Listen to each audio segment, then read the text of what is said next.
प्रिय विद्यार्थियों, बगड़िया बाल विद्या निकेतन ऑनलाइन क्लास में आपका स्वागत है। हम पढ़ रहे हैं कक्षा 6 बसंत का अध्याय 10 झांसी की रानी लक्ष्मीबाई कविता। अब तक की ऑनलाइन क्लास में हमने इस अध्याय के 10 अंतरों का अध्ययन कर लिया।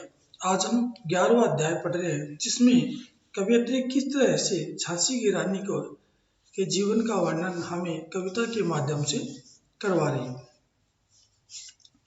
महलों ने दी आग, झोंपड़ी ने ज्वाला सुलगाई थी। ये स्वतंत्रता की चिंगारी अंतरतम से आई थी। झांसी चेती, दिल्ली चेती, लखनऊ लपटे छाई थी।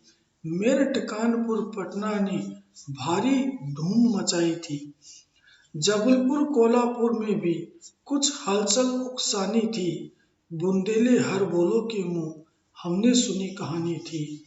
खूब लड़ी मर्दानी, वह तो झांसी वाली रानी थी। कवियत्री कहती है कि अंग्रेजों के अत्याचार और अनाचारों से पीड़ित होने से सभी में उनके प्रति विद्रोह की भावना जाग उठेगी। सन 1857 में केवल महलों में रहने वाले ही नहीं, अपितु झोंपड़ी में रहने वाले अर्थात राजा महाराजा ही नहीं, गरीब लोग भी इस स्वतंत्रता की ज्वाला में, आग में समान रूप से अपने प्राण समर्पित कर रहे थे। झांसी चेती, दिल्ली चेती, लखनऊ लपटे छाई थी। मेरठ, कानपुर, पटना ने भारी धूम मचाई थी। और स्वतंत्रता प्राप्ति की ये चिंगारी महलों में नहीं, बाहर भी पहुंची थी।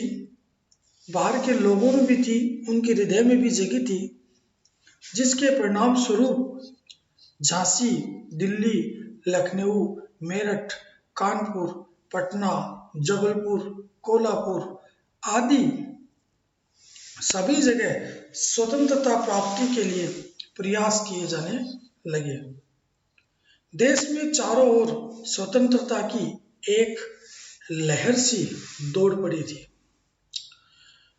कवियत्री कहती है कि बुंदेलखंडों के लोक गायकों द्वारा हमने उनके मुंह से हमने ये कहानी सुनी थी, जिसमें झांसी की लक्ष्मीबाई मर्दों की तरह खूब लड़ाई लड़ी थी। इसके आगे का हम अगली ऑनलाइन क्लास में करेंगे। तब तक के लिए धन्यवाद।